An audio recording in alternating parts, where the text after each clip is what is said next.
For the past couple of months, the Republicans have made basically all of American politics about the fact that everyone they disagree with are groomers, pedophiles, maybe child cannibals. They're not sure, they're working on that. And the Democrats really haven't had much of a response, but there are some signs that maybe they are starting to develop a hypothetical backbone on this issue. And one of the things that might have been the inspiration for them to finally fight back is the woman that you're seeing next to me right there, Mallory MCMORROW, a state senator who had a viral moment earlier this week fighting back against these sorts of charges. In case you missed that, here's a little bit of what she had to say. People who are different are not the reason that our roads are in bad shape after decades of disinvestment, or that healthcare costs are too high, or that teachers are leaving the profession. I want every child in this state to feel seen, heard, and supported, not marginalized and targeted because they are not straight, white, and Christian.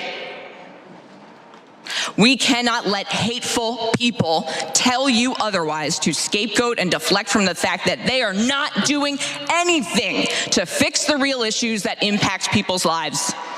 And I know that hate will only win if people like me stand by and let it happen. So I want to be very clear right now. Call me whatever you want.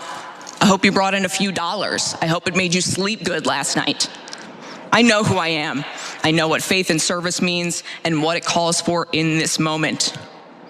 We will not let hate win. Well, when she said that, she was speaking for herself, maybe some of her colleagues, but now other Democrats are talking to the media saying, hey, you know, people liked it when she fought back against these absolutely disgusting fact-free charges, so maybe we should do that? It's even gotten as far as Politico, their playbook. They had a little analysis of how generally, you can see in this first graphic, generally the Democrats don't engage on culture war topics. They either don't say anything, or behind the scenes, they ask their colleagues to avoid overly, quote, woke rhetoric. Again, that word has been so stripped of its meaning so as to just be a joke at this point. But anyway, apparently back in DC, her speech has triggered a conversation among Democratic strategists about whether there's a model for how the party can hit back on culture war issues. And when they say if there's a model to do it, they mean literally doing it at all. Like trying in any way to fight back. They're shocked at the prospect that that might work. And so you've got James Carville, apparently, if we could jump ahead, saying he's said in the past, wokeness is a problem for Democrats, and has blasted his own party for messaging that he describes as faculty lounge BS. He said McMorrow's speech was an enormously effective piece of communication. I'd show this clip as an instruction video.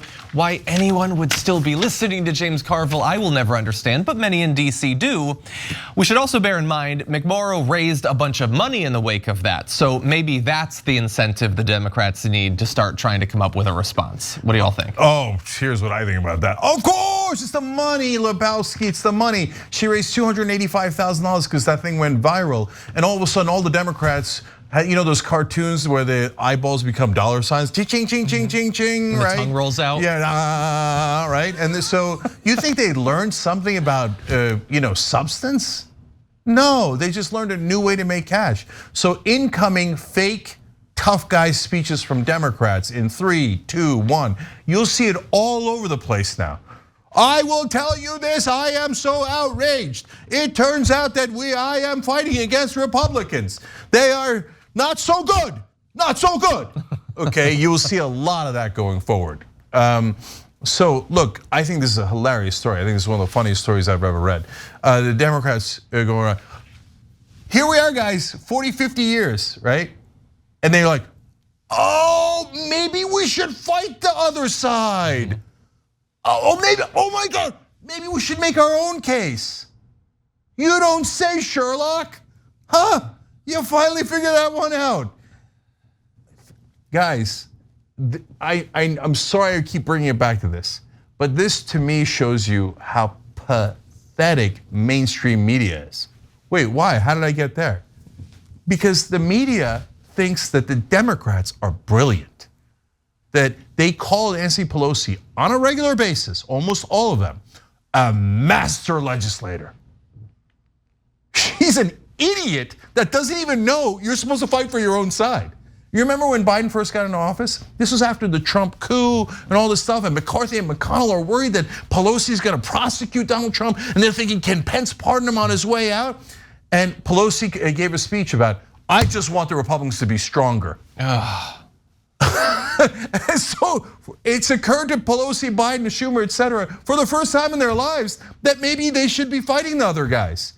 It's unbelievable. They're the dumbest people in America.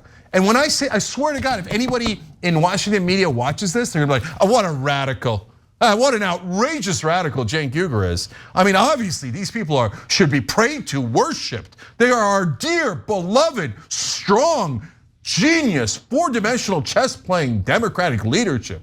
Yep. No, dumb as rocks.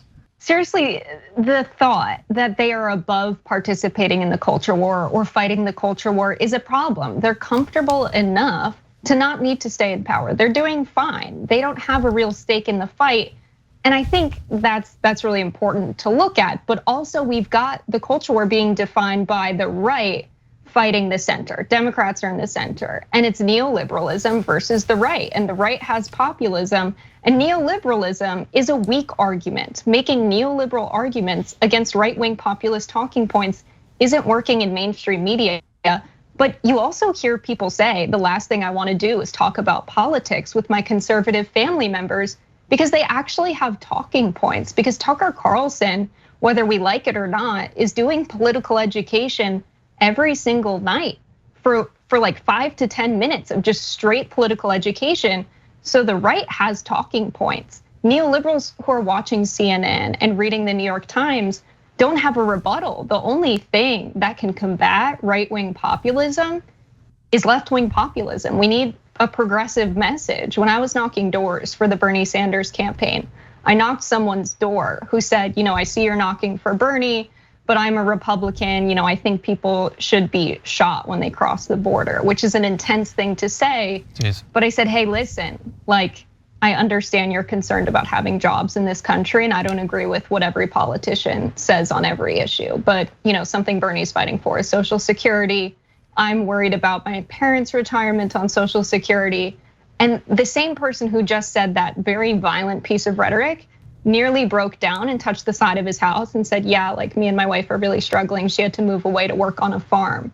And then he committed to caucusing for Bernie Sanders. It just tells us that we need to be telling the story and fighting the culture war with the progressive left. And that's what the mainstream media doesn't want to do. They don't want to abandon neoliberalism. No, I got to double down on two things Jessica just said. There's such great points. First of all, I focused on how politically unintelligent Democratic leadership is. And that's an overwhelming and obvious point to anyone that doesn't work in media. But even more important is what Jessica is saying. They don't even care about the policy. I mean, look at that political quote. They said they would try to avoid overly woke rhetoric or policy prescriptions they believe could hurt the party politically. They don't even believe in the things that they're saying at all. So when one person fights back, they're like, oh, we could pretend to care about policy like she does. We could pretend to care about LGBTQ people or black people or our voters. Oh, good thinking, good thinking. No, you're actually supposed to care. You're actually supposed to care. And the second point that Jessica said, that's absolutely right. Our number one enemy, and that's why I keep going back to it if you're wondering why, in terms of getting something that could actually help this country, is the mainstream media. Because the establishment is, in the long run, is never going to beat populism. They're not gonna beat right-wing populism, they're not gonna beat any populism, because the country is mad at corporate rule. They're having their lives squeezed out of them. Slowly, gradually, it's got them so mad they're ready to shoot other people, right? So when the mainstream media and Democrats say, oh, you should elect another bureaucrat who is really good at managing, just like they've done for the last 40, 50 years, they hear definitely vote against that person. You give me anything and I'll vote against that person. And they did, they gave him Donald Trump, the most maniacal, pathological liar, etc. And they're like, good enough as long as it's not those sons of bitches that have been ruining my life for the last 50 years, right? And the Democrats and the media do not get that. So they attack left-wing populism with all of their might, And so, and they've convinced over 55-year-old Democratic primary voters, do not vote for your own interest. Make sure that you vote against your own list. Listen to Rachel Maddow, listen to the New York Times, listen to NPR, and they will tell you they'll whisper sweet nothings into your ear about, oh yeah, corporate Democrats are great. Oh, neoliberalism is wonderful. You'll love it. Don't vote for Bernie. Don't vote for progressives. They're dangerous. Go back to the Democrats that do nothing. Well, that is a recipe for disaster, and we're living in that disaster. The only thing I'm gonna add on really fast, because we were talking about James Carville and you said, don't support the left-wing politicians. Also, don't expect anything from your own politicians, obviously. James Carville apparently this week came out with like new advice.